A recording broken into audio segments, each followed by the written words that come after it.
1905 পরাধীন ভারতের বুকে বিদ্রোহের আগুন জ্বালছে বাংলা।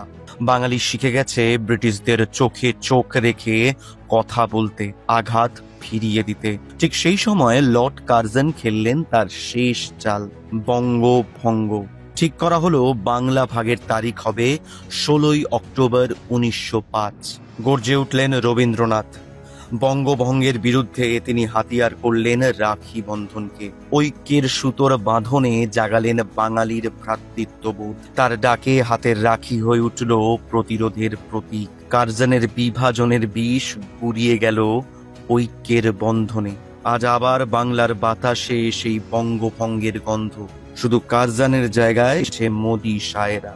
বাংলায় বিভাজনের আগুন জ্বালাতে চায় তারা। তাই রবীন্দ্রনাথের ভাষাতেই গুড়িয়ে দিন ওদের ষড়যন্ত্র।